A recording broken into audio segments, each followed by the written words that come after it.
ভোলার তজুমুদ্দিনে ধর্মীয় অনুষ্ঠান থেকে বাড়ি ফেরার পথে এক নারী সংঘবদ্ধ ধর্ষণের শিকার হওয়ার ঘটনায় মামলা দায়েরের পর ৩ জনকে গ্রেপ্তার করেছে পুলিশ। বাকিদের ধরতে অভিযান চলছে।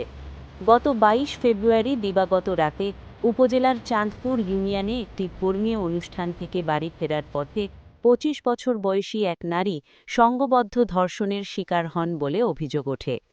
পরদিন ভোরে স্থানীয়রা তাকে উদ্ধার করে প্রথমে তজুমুদ্দিন উপজেলা স্বাস্থ্য কমপ্লেক্সে নিয়ে যান। পরে উন্নত চিকিৎসা ও ডাক্তারি পরীক্ষার জন্য তাকে ভোলা সদর হাসপাতালে পাঠানো হয়। বর্তমানে তিনি সেখানে চিকিৎসাধীন রয়েছেন।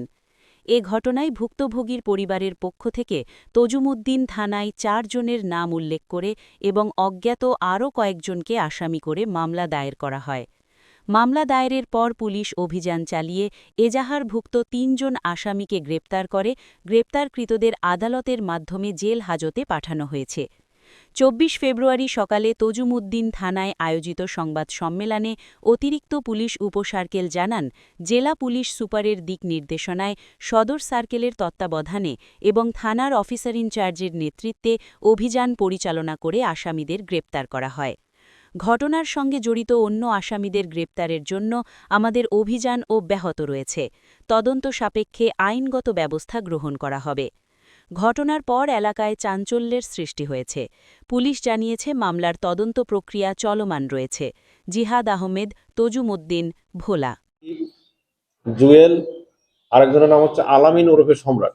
এই ৩ জনকে আমরা অ্যারেস্ট করতে সক্ষম হয়েছি। আমরা এখানে তজুমুদ্দিন থানাধীন বিভিন্ন এলাকা থেকেই তাদেরকে আমরা অ্যারেস্ট করি আর কি, গোপন সংবাদের ভিত্তিতে। তজুমুদ্দিন এলাকার ভিতরেই ছিল, তারা বাইরে যায়নি। মামলার বাদী হলো আমাদের ভিকটিমের যে বাবা, উনি মামলার বাদী। মামলায় ৪ জন আসামি আছে, এজাহার নামীয় প্লাস অজ্ঞাতনামা ২-১ জন আছে আর কি। না, আসামিদের কোনো দলীয় পরিচয় নাই, এরা একদমই লোকাল লোকজন। তারা অনেকে অটো চালক বা বিভিন্ন শ্রমজীবী মানুষজন।